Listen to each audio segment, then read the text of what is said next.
Christopher Hale, Freedom's Witness, back at you again. So today, and every Sunday, I actually go to this place in Chicago called the Bodhi Spiritual Center.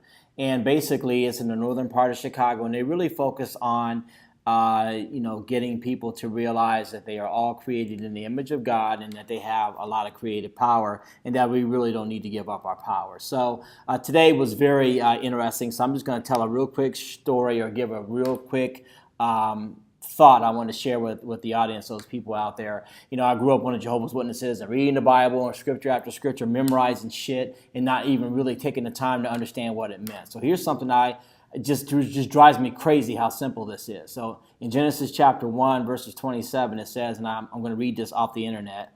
It said, God created man in his own image. In the image of God, he created them. Male and female, he created them. So I'm just going to leave this right here and ask a couple questions.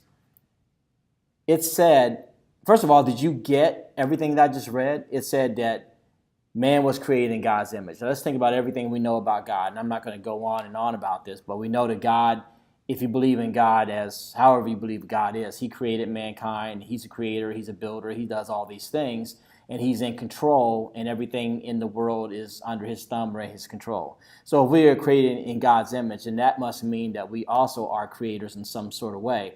And when I go to Bodhi on Sunday, they really focus on that. They talk a lot about being creators and being in control and not giving away your creatorship to someone else, and that we're all divine and we all have God in us and through us, and so we're all interconnected. And so if we're all creators, then we should be able to create the lives that we want, and we should be able to have some responsibility for their outcomes.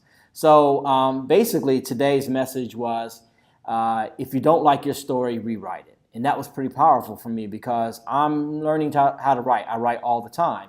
And I have actually rewritten my story. My story was one of utter and complete sadness, of abandonment, and all of these things. And I decided that if this scripture is true, if God made me in his image, then that really means that I have all the control necessary to get my life the way I want it. And so therefore you have the same. So I tell you the same thing I told myself, that my friend, who I won't tell you her name, told me the same thing. And that is this: stop telling broken stories about yourself. Like, we're all broken, right?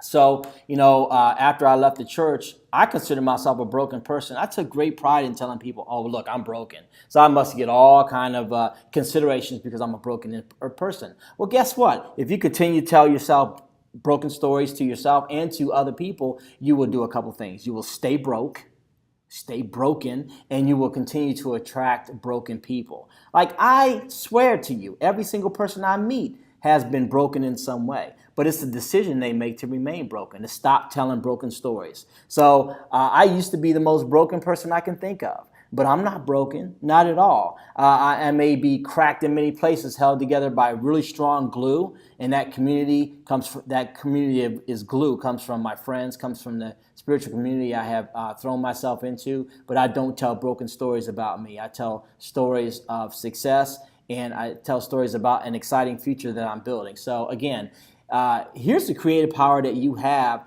as a person created in the image of God. If you don't like your story, rewrite it. That is not something that happens overnight, but it's a not even a Jedi mind trick. It is a matter of telling your mind to stop it.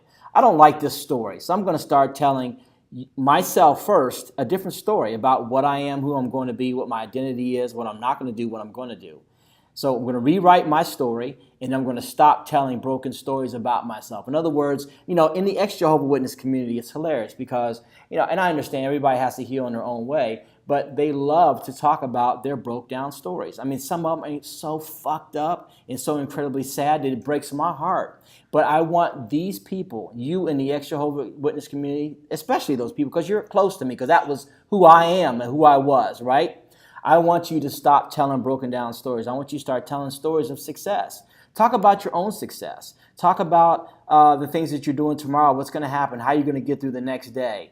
But stop talking about the things that have brought you to your knees, because it's time to get up off your knees. It's a whole wonderful world out there. Life is too short to be telling broken stories about yourself. Tell your stories of goodness, because you have them. Every day you get up, you have an opportunity, you have a choice to tell and rewrite the new story of you from day number one, from Monday through Friday. Stop telling those broken down stories yourself. Tell the stories about how you got through the morning and the little successes you had, or the new friends you made, or just anything better than the broken stories that your life used to be.